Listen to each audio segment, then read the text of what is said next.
J'avais donné une entrevue à un jeune étudiant qui était étudiant à l'Université de Toronto, qui était venu faire un tour au Québec parce que c'était un Québécois. Et il m'avait posé un paquet de questions, évidemment. Il trouvait ça étrange que libertaire qui devient fonctionnaire pendant toute sa vie, donc qui travaille pour l'État, et qui devient président national d'un syndicat de la fonction publique, ça apparaissait difficile à comprendre. Et j'ai répondu à ce moment-là que oui, c'était une contradiction magistrale, mais qu'en même temps, il y a des choses à faire dans la fonction publique, il y a des choses à faire dans le syndicalisme. Et mon engagement syndical, avec plein de monde d'ailleurs, a toujours été dans la perspective de faire en sorte que les gens prennent de plus en plus de contrôle, entre guillemets, sur ce qu'ils faisaient, en plus de prendre autant que possible le plus de contrôle possible dans leur organisation syndicale. Et que donc, ça, pour moi, c'est cohérent, c'est compatible avec la perspective libertaire, c'est-à-dire que je pense que les libertaires, en général, ne s'imaginent pas que la société peut changer demain matin, mais qu'il ne faut jamais perdre de vue la perspective d'un monde à construire à partir des valeurs libertaires. Le livre comme tel, ben, je ne vous le raconterai pas dans le détail, mais je dirais simplement que pour moi, c'était très important, à partir du moment où j'ai accepté d'écrire ce truc-là, c'était très important de faire ressortir ce que ça joue comme rôle dans une société par rapport à des valeurs importantes comme la liberté, l'égalité, la solidarité, toutes liées ensemble, ne se contredisant pas l'une l'autre, parce que probablement que Philippe Couillard pourrait vous parler de la liberté, de l'égalité et de la solidarité, mais j'ai l'impression que ça ne serait pas tout à fait dans la même perspective et en fonction des mêmes critères, en fonction de la même définition de ces mots-là, de ces valeurs-là. Donc, j'ai écrit, j'ai précisé, il y a des affaires sur lesquelles vous n'apprendrez pas grand-chose parce que, bon, rappeler d'où ça vient les services publics, la notion de service public comme tel, bon, je pense que tout le monde ici, je vous regarde, là, vous avez probablement une assez bonne idée d'où ça vient et qu'est-ce que c'est ici, maintenant, au Québec, dans notre société également, j'en parle. Et je tiens à préciser, par exemple, que pour moi, les services publics, vous allez le constater, ce n'est pas juste les grands réseaux de l'éducation et de la santé qui sont considérables, qui sont très précieux, mais c'est aussi un paquet d'autres choses, y compris dans la fonction publique. Et vous allez voir, ou peut-être découvrir, dans certains cas, qu'il y a là aussi des choses précieuses à conserver. Ça ne veut pas dire que la structure qu'il y a au-dessus, elle est acceptable. Pour moi, il faut la changer radicalement. Mais bon, prenons les choses une après les autres.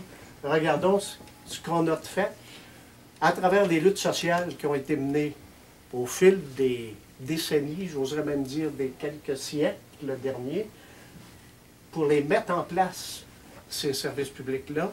Puis, je tiens à signaler que j'ai pu redécouvrir à quel point les femmes ont joué un rôle extrêmement important dans la mise sur pied de services publics dans les années 40, dans les années 1940, pas 1800 quand même,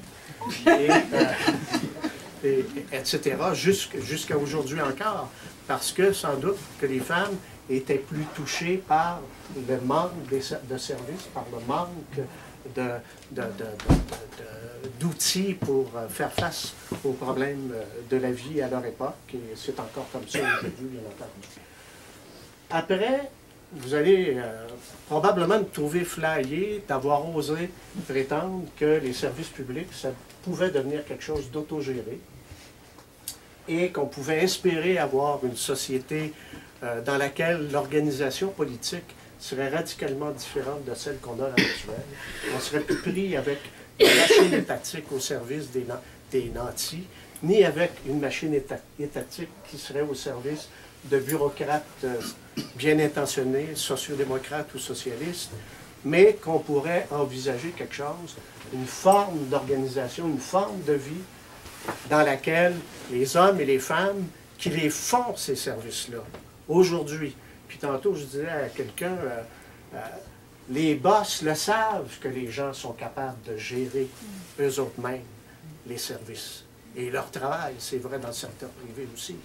Pourquoi? Parce qu'à un moment donné, ils confient des responsabilités aux gens dans leur milieu de travail, dans leur secteur d'activité, et ils leur demandent de s'en occuper presque entièrement, sauf pour déterminer, bien sûr, les orientations, parce qu'il faut qu'ils se gardent un petit quelque chose.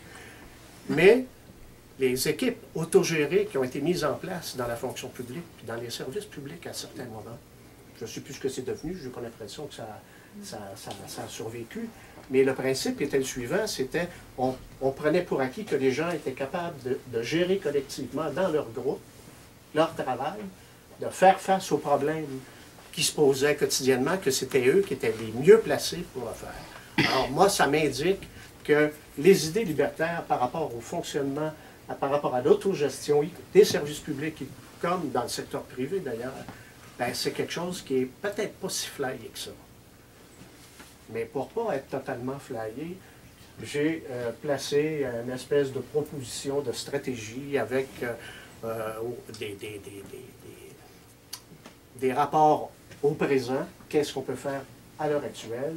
Il faut intensifier les luttes pour la protection, il faut se battre à mort, comme il y en a beaucoup qui le font déjà à l'heure actuelle, mais il faut aller un petit peu plus loin pour dire on ne peut plus faire confiance aux politiciens, on ne peut plus faire confiance aux gens qui ont le pouvoir économique dans la société.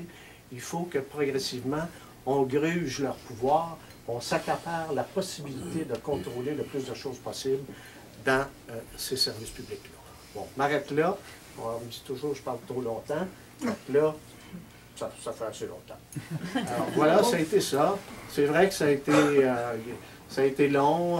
J'avais prévenu que je ne voulais pas être pressé. Et David Murray, des éditions Éco-Société, qui m'a accompagné là-dedans pas mal tout le long, a été très respectueux, à la fois de ce que j'écrivais, proposait toujours des choses qui allaient dans le sens, que comprenait le sens que je voulais donner à mon texte. Et il a été d'une très grande aide, et je pense que ça a permis que le livre sorte maintenant. C'est sûr qu'à un moment donné, on vient, parce que là, c'est le deuxième, on vient qu'on est tanné, on a le goût de ne plus le voir. Mais là, aujourd'hui, je le trouve bien beau, d'autant plus qu'avec tous les amis qui sont ici, je vous le dis bien sincèrement, je m'attendais à une dizaine de personnes, 10-15 personnes, parce que je sais que les gens sont toujours bien occupés. Moi, le premier, je ne suis pas capable d'aller à toutes les choses qui m'attirent et qui sont intéressantes. Alors, merci beaucoup. Je prends ça pour un grand témoignage d'amitié de votre part et sachez que je partage cette amitié-là aussi. Merci.